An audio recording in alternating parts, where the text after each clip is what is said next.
Bonjour à vous tous, nous sommes rendus au cours numéro 9 et nous allons apprendre les notions suivantes: chaîne de valeur minimale, arbre de valeur minimale ou maximale, nombre chromatique et chemin critique. Le nouveau devoir se trouve dans le manuel Vision tome 2, à la page 52 à la page 55, sauf le numéro 14, donc vous faites toutes ces pages-là, 52, 53, 54, 55, et la théorie se trouve aux pages 49, 50 et 51. Allons voir tout de suite la théorie qui se trouve à la page 49 du manuel. Donc, la première notion qu'on apprend, c'est la chaîne de valeur minimale. C'est quoi une chaîne de valeur minimale? C'est la chaîne qui donne le minimum entre deux points. Donc, vous avez un point de départ, supposons que c'est A, et un point d'arrivée, supposons que c'est F. Eh bien, la chaîne de valeur minimale, c'est A, B, C, E, F. A, B, C, E, F. Pourquoi? Parce que ce trajet donne le minimum. Si on fait 4 plus 1, ça fait 5, plus 4, ça fait 9, plus 2, ça fait 11. Donc, 11, c'est le minimum. Si on passe par un autre trajet, ça va donner plus que 11. Par exemple, si on fait le trajet A, D, C, F, eh bien, 9 plus 3, ça fait 12, plus 7, ça fait 19. C'est pas bon. On veut le trajet qui donne le minimum. On continue. Ici, on apprend ce qu'est un arbre de valeur minimale ou maximale. Donc, vous avez le mot arbre. On a déjà appris ce qu'est un arbre. C'est un graphe connexe qui n'a pas de cycle simple. Et il y a toujours une arête de moins que le nombre de sommets. Donc, on vous donne un graphe de référence. Le but, quand on fait le minimal, c'est de mettre les arêtes en ordre croissant. Puis, si une arête donne un cycle, on ne la met pas.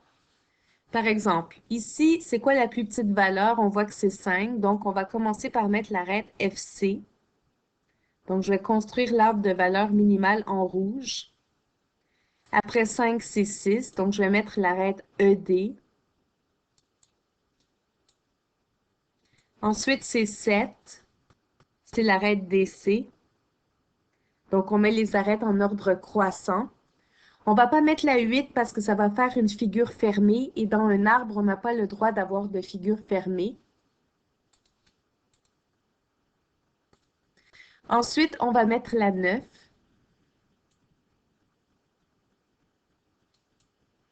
Et on va terminer par la 10. Pourquoi on sait qu'on a terminé? C'est parce qu'on a tous les sommets qu'on avait au début. Au début, on avait 6 sommets, A, B, C, D, E, F, et on a nos 8 sommets qui sont reliés. Donc, on a obtenu un graphe connexe qui n'a pas de cycle et il y a une arête de moins que le nombre de sommets. Parce que s'il y a 6 sommets, on doit avoir 5 arêtes. Si on les compte, on va voir que c'est 5. 1, 2, 3, 4, 5. Donc, ça, c'est notre arbre de valeur minimale. Donc, au fond, la réponse finale, elle est en rouge. Maintenant, construisons l'arbre de valeur maximale. Alors, je vais tout effacer. Alors ici, on va faire l'arbre de valeur maximale. Donc, quand on fait l'arbre de valeur maximale, c'est le contraire. On met les arêtes en ordre décroissant. C'est quoi le plus gros nombre ici? C'est 12. Alors, on va commencer par mettre l'arête AB. Après 12, c'est 11. Comme j'ai dit, on met les arêtes en ordre décroissant. Après 11, c'est 10. Puis après 10, c'est 9, mais on ne va pas mettre la 9. Pourquoi? Parce que ça va fermer une figure, ça va donner un cycle, donc on ne la met pas. Ensuite, on va mettre la 8 et on va terminer par la 7. Pourquoi on sait que c'est terminé? Eh bien, parce qu'on a nos 6 sommets et on a 5 arêtes. 1, 2, 3, 4, 5. On n'a pas de cycle et le graphe est connexe. Donc, on a un arbre de valeur maximale. Alors, la réponse finale, elle est en rouge. C'est ça mon arbre de valeur maximale. Ensuite, on va passer à la page 50. Ici, on apprend ce qu'est un nombre chromatique. Donc ici, le but, c'est de colorier les sommets d'un graphe en notant que deux sommets adjacents n'aient pas la même couleur. Puis il faut utiliser le minimum de couleurs. C'est quoi des sommets adjacents? C'est des sommets reliés par la même arête. On a déjà appris ça. Fait que vous voyez que A est en rouge. Ça veut dire que B, C et F n'ont pas le droit d'être rouges parce qu'ils sont adjacents à A. Puis D n'a pas le droit d'être rouge non plus. Donc ici, si on met bleu, bleu, bleu, eh bien le D ne peut pas être ni rouge ni bleu. Donc on a choisi vert. Et le E, ben, il pourrait être rouge ou bleu. Alors il y a différentes réponses possibles, mais le nombre chromatique ici, c'est 3, parce qu'on a besoin d'au minimum 3 couleurs pour colorier un graphe. Puis, un peu plus bas dans la page, on vous dit que la meilleure technique, c'est toujours de mettre une couleur sur le sommet de degré le plus élevé. Alors, si vous regardez les degrés des sommets, vous voyez que le A, c'est 4, c'est celui qui a le degré le plus élevé. Donc, on met une couleur dessus et c'est plus facile pour mettre les autres couleurs. Donc, c'est un petit truc qu'on vous donne. Ensuite, à la page 51, on apprend ce qu'est un chemin critique. Alors ici, on vous donne un tableau avec différentes étapes. Ça peut être n'importe quoi comme projet, ça peut être démarrer une entreprise, faire une recette de cuisine, faire un plan d'une maison, ça peut être n'importe quoi. Et le but, c'est de faire un graphe à partir de ce tableau. Donc, la première étape, c'est de mettre les flèches. On relie les étapes préalables aux étapes. Et ensuite, on met le temps de réalisation en jours. Donc, on va faire le graphe ensemble pour que vous sachiez comment faire. Donc, comme j'ai dit, la première étape, c'est de mettre les flèches. On va relier toutes les étapes préalables aux étapes. OK, les étapes préalables, c'est les étapes qui viennent avant les étapes. Donc, vous voyez que la première étape, c'est l'étape A, parce qu'on veut préparer le plan d'affaires, mais il n'y a rien qui vient avant. Donc, au fond, on commence par mettre le point A. Puis, on voit que l'étape A est préalable à l'étape B. Donc, on va relier A avec B. Et on va mettre une flèche. Ensuite, on voit que A est préalable à l'étape C. Donc, on va mettre une flèche entre A et C. Ensuite, on voit que A est préalable à l'étape D. On va mettre D ici. Et on va mettre une flèche. Ensuite, on voit que B est préalable à E. Donc, on va mettre le point E ici. Et on va relier B à E, parce qu'on a besoin de terminer B avant de faire E. On voit dans le tableau que C est préalable à F et D est préalable à F. Donc, on peut mettre le point F ici. C est préalable à F et D est préalable à F. On met des flèches. Ensuite, E et F sont préalables à G. Donc, on peut mettre le G ici. On relie E à G et F à G. Ensuite, G est préalable à H, donc la dernière étape, c'est H. Là, on a mis toutes les flèches. Là, après, on va mettre le temps de réalisation en jours. Alors, je vais prendre une autre couleur pour ne pas vous mélanger. Donc, on va mettre le temps sur chaque arc. Là, ici, c'est des arcs parce qu'il y a des flèches. Alors, l'étape A, elle dure combien de temps? Elle dure 30 jours. Donc, on va mettre un 30 ici, 30, 30, 30. Pourquoi? Parce que on est en train de faire l'étape A sur ces flèches-là. Et l'étape A, elle dure 30 jours. Ensuite, l'étape B, elle dure combien de temps? Elle dure 10 jours. OK, il y a juste un 10 qu'on met ici. L'étape C dure 25 jours. Donc là, je vais mettre un 25. L'étape E dure 5 jours. OK, l'étape D, elle dure 20 jours. J'ai oublié de la mettre. Donc, l'étape D, ici, on est en train de faire D. L'étape F dure 15 jours. Et l'étape G dure 35 jours.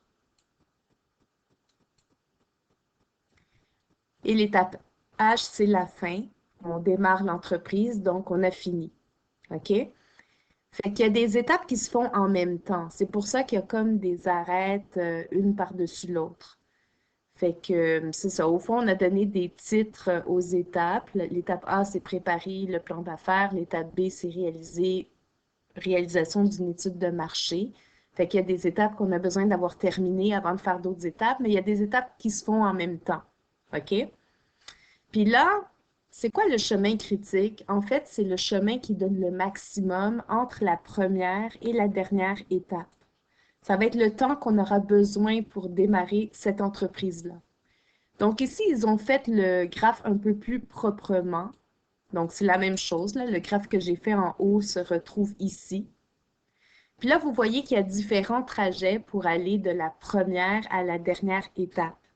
Il y a le trajet A, B, E, G, H. Il y a le trajet A, C, F, G, H. Et il y a le trajet A, D, F, G, H. Il y a 3 trajets. Si on les calcule, OK, si on fait l'addition des arcs, comme A, B, E, G, H, eh bien, c'est 30 plus 10 plus 5 plus 35, ça fait 80. Si on fait le deuxième trajet, A, C, F, G, H, c'est 30 plus 25 plus 15 plus 35, ça fait 105.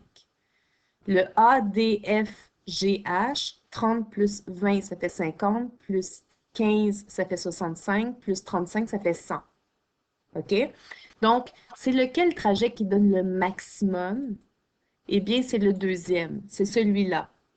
Ça, c'est le maximum. Donc, on a besoin d'au moins 105 jours pour démarrer l'entreprise. OK, c'est ça la bonne réponse. C'est ça le chemin critique.